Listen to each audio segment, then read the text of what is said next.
crianças. Mas não importava o quão alto eles subissem, a água sempre os alcançava. Os nefilins também corriam, e isso era um espetáculo aterrorizante. Gigantes de 10 metros correndo em pânico. Eles usavam sua força para escalar montanhas. Eles empurravam humanos para fora do caminho. Eles não tinham mais tempo para caçar ou comer. Agora, eles também estavam sendo caçados pela água. Havia um nefilim chamado Ogias. Ele era um dos maiores e mais fortes. Ele decidiu que não fugiria. Ele ficaria e lutaria. Ele pensou: eu sou um gigante. A água não pode me matar. Ogias ficou em pé no meio de um vale. E a água veio. Ela bateu em suas pernas. Ogias riu. Isso é tudo? Isso é o julgamento de Deus? Mas a água continuou subindo.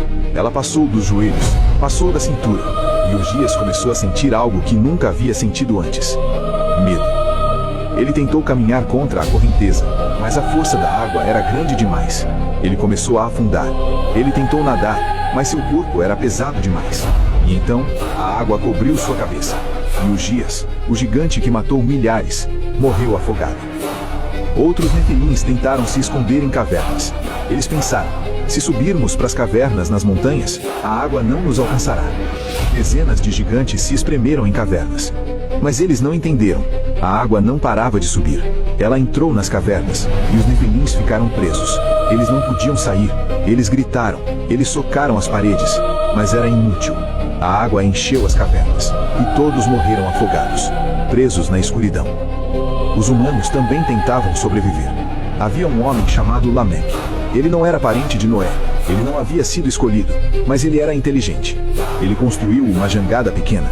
Ele colocou sua família nela, e quando a água começou a subir, eles flutuaram. Por alguns dias funcionou. A jangada flutuava. A família estava viva. Eles viam corpos passando ao redor, corpos de humanos, corpos de animais, até corpos de nefilins flutuando com os rostos para baixo. Lameque pensou: talvez sobrevivamos, talvez Deus nos poupe. Mas no 10º dia, uma tempestade veio, ondas gigantescas. A jangada foi destruída. Lameque tentou segurar sua esposa, mas a correnteza o separou. Ele gritou por ela, mas ela desapareceu na água. Seus filhos também. E finalmente, Lameque. Ele lutou, ele tentou nadar, mas o cansaço venceu, e ele afundou. Havia uma cidade construída no topo de uma montanha, a montanha mais alta da região. As pessoas dessa cidade achavam que estariam seguras. Elas subiram para o ponto mais alto. Milhares de pessoas se aglomeraram no topo. Elas oraram, elas imploraram a Deus. Alguns nefilins também subiram para lá. E pela primeira vez, humanos e nefilins estavam lado a lado, ambos com medo, ambos esperando o fim. A água levou dias, mas finalmente chegou ao topo da montanha.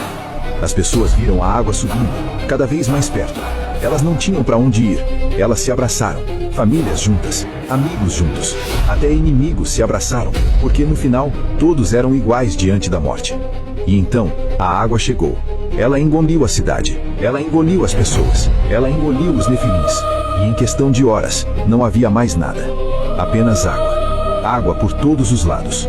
Os últimos a morrerem foram os nefilins mais altos, aqueles que tinham 15 metros de altura.